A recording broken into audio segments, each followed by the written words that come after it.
You know, it's back to school season. One group this time is very critical for is college students. The first time maybe away from home. You may end up in a number of financial situations, and you could make some mistakes. This morning, financial advisor Michael Nemes is here with some helpful tips for parents as well as students. Great to have you. Yeah, great to have you here with us. So, I mean, it's an exciting time, right? Going away to college, that freedom. But what are some of the biggest mistakes that students and parents can make right off the bat?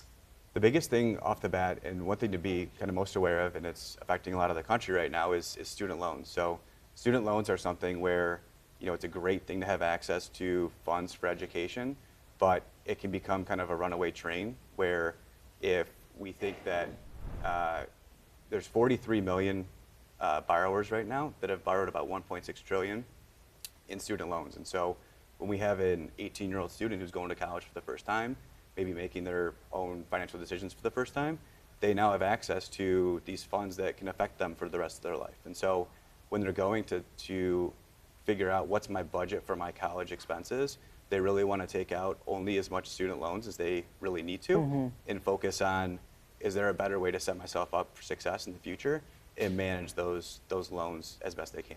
So obviously that happens well before, right? You know, well before you actually leave for college. But then there are so many pitfalls when you actually do leave, right? And so what are some of the things that parents need to be aware of, and students too? Sure. So the biggest thing that I would recommend someone that's going to college for the first time is to make a budget.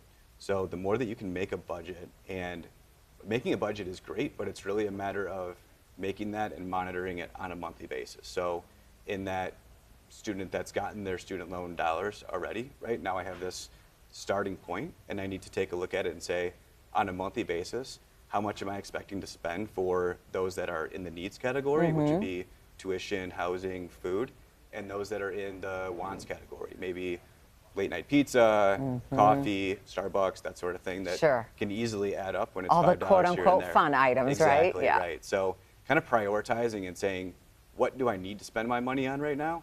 And if those are the dollars that we know that we need to spend, maybe we park those in a separate account so that we don't try to touch it.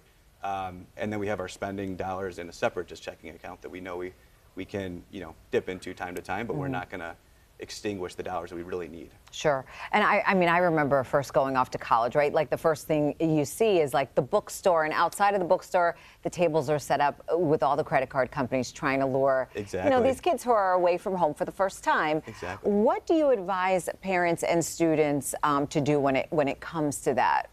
So building credit is a really good thing, but not to the extent where you may hinder yourself financially. And so it might make sense from building a credit perspective to have a credit card, but if you have a credit card as a college student, your main goal should be to pay that off on a monthly basis. And so to build credit is a good thing, but getting credit card debt plus student loan debt potentially, by the time you graduate, it can be a runaway train where you're just trying to get out from underneath it when you're trying to start your career at the same time. You mentioned budgeting, which is obviously so important.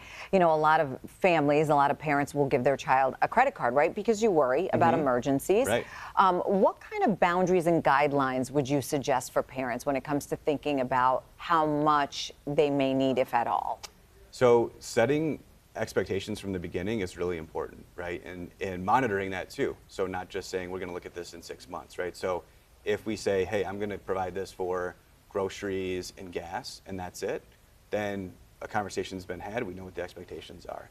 If you just hand them a credit card for spending, well, then you end up at, you know, Lululemon or the mall or whatnot, right? And things can add up very quickly. So setting an expectation from the beginning is the best method there. Yeah, you don't want to see a parent when they look at all those Starbucks or those Lululemon charges on there, right? Yep. All right, great advice as always. I appreciate you being here this morning. Thank you. Thanks so much. Great advice. Stay with us. Much more to come after a quick break.